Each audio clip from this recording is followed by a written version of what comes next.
Yellowjackets will be back on our screens this week, and things are getting pretty wild out in the wilderness. It looks as though we're finally getting our adult Yellowjackets all together after Showtime released a short clip of episode 6 and the remaining 6 adults all arriving at Lottie's compound. I have a funny feeling that that little clip is how they're going to end things for episode 6, and they're going to leave us for another week to have to come back and see them actually interacting and speaking. But we're not talking about that today. Today we're talking about a little Antler Queen theory, or should I say Antler Queen's theory. I have a bunch of other Yellowjackets videos where I've talked about things you may have missed in the episodes and also theories, so check those out if you haven't. This video is just going to be about this one little Antler Queen theory that I have and have been thinking about over the past week or so. So just to summarize really quick, I have mentioned this in other videos, but we were reminded by the cast quite a lot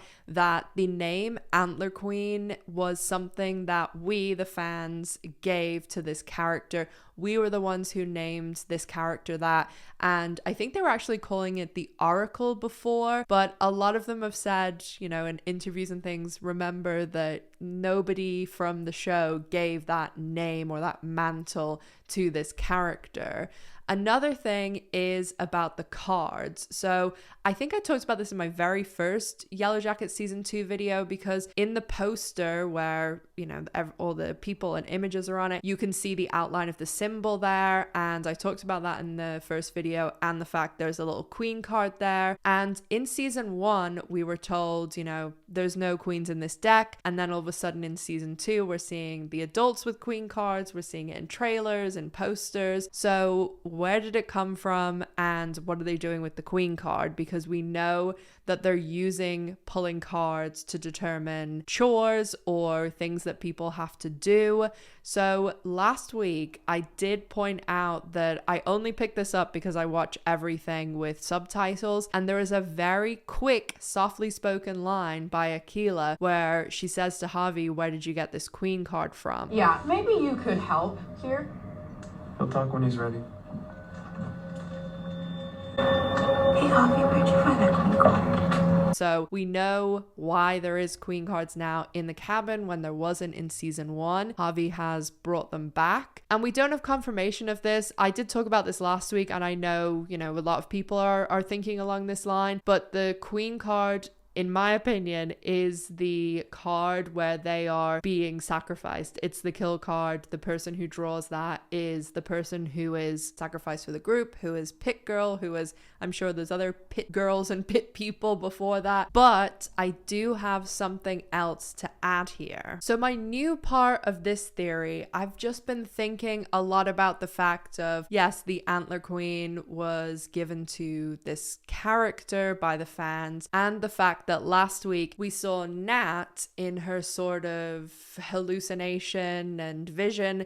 She was very, I mean, it's a very quick flash. It's not even, it's 0.1 of a second, I think, of Nat underneath the Antler Queen veil. And then we also saw Lottie when she had Nat resting her head on her knee. We saw Lottie look down and she saw the outline shadow of the Antler Queen. And something when I was talking about the cards, I was saying, you know, they seem very scared and like, you know, freaked out by the card, the queen card, and the Antler Queen shadow when they see the Antler Queen. So I think that those two things go together. I think that when you draw the queen card, you become that Antler Queen, and then that means that you have that one last hurrah. I mean, their ritual meal thing, you never actually see the Antler Queen eat, and why would she eat if she was going to be sacrificed? So it could line up that way. Also, there could be something involved where they like drug the Antler Queen or something. I'm going a bit out there now, but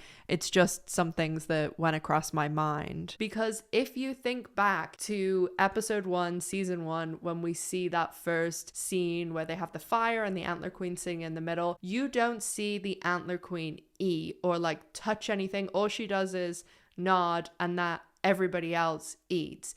And then afterwards, when she's walking away, you see like all the hair pinned to her, which I'm assuming is the hair from the other sacrifices, the previous sacrifices. So I think that this Antler Queen person, then that's it. They have the last meal or whatever they're calling that sort of ritual that they're doing, and then that person at some indeterminate time, they may do it every month, every 6 weeks. That's why when Pit Girl wakes up, it's like such a surprise and out of nowhere, and they then become the pit person, the sacrifice, because they are having to randomly choose this person.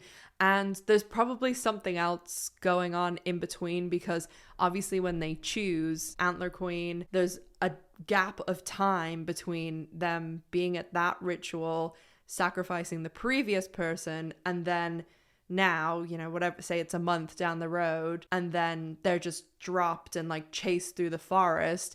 So in that time space, the person could have escaped or gone somewhere or had a breakdown. But it makes sense to me. I don't know whether any of it makes sense to anybody else, because it's just that reaction that they're having. Like, we know, okay, the queen card, they'll be killed, they'll be sacrificed, but there seems to just be more to it. Basically, I think you draw the queen card, you then are the new oracle Antler Queen. You are the person that is going to sacrifice themselves in the future, and that's why they're like, okay, eat, you know, go ahead. And then they have the robe on with everybody's hair and stuff, and then the next time they are the sacrifice. Hi guys, editing Ash here. I just quickly wanted to add, when I'm talking about the kind of ritual and them eating, the one thing that I think originally triggered me thinking about this was the fact that we don't actually see the Antler Queen eating. And I did think about that a lot in season 1, because it just seemed like an interesting thing. It could have been like a decision. Obviously they don't want her to put up her mask or something, but we don't see anything that would even indicate she had eaten. Her robe is like white and we just see the hair and stuff. So I think that her not eating would lend itself to this theory, because why are they going to have her eat and waste food when she knows she's going to be the sacrifice? The only thing I keep coming back to about this theory is it's kind of a big thing to draw a card, be the oracle, and then a month or 6 weeks or whatever it is down the road, be a human sacrifice and let people eat you. But we have seen them kind of resign themselves to the fate of the cards. You know, we saw them with the flushing the toilet and things, and they weren't happy about that. They'll complain a little bit, but there's no actual resistance to, you know, doing the chore. And I understand, again, there's a big difference between taking out a bathroom bucket and being a human sacrifice and letting people eat you. So we'll have to figure that one out. I did want to say big shout out to Madeline Lily. I filmed the other part of this video last night. It's like 9 on Tuesday the 2nd of May now. Madeline actually posted like the exact same thing, a few minor little changes, and I'm sure there's other people in the comments who did too, because shows like this, and really any show, when you're theorizing or thinking about what's going to happen, we're all watching the same show. We're all going to come up with a lot of similar ideas. So leave all your best ones below. And back to past Ash. So it could be something else, of course, you know, this is just wild guessing. And I also think that, you know, the Antler Queen, they could be doing some sort of rotation without this aspect, without somebody then being the Antler Queen and then being sacrificed. It could just be rotating through them. So that's my latest theory. Let me know down below. Is it crazy? Is there something there? I hope you'll come back this week after I post my episode 6 video. And as always, make sure to stay safe, take care of yourselves, and I'll see you in the next one. Bye guys.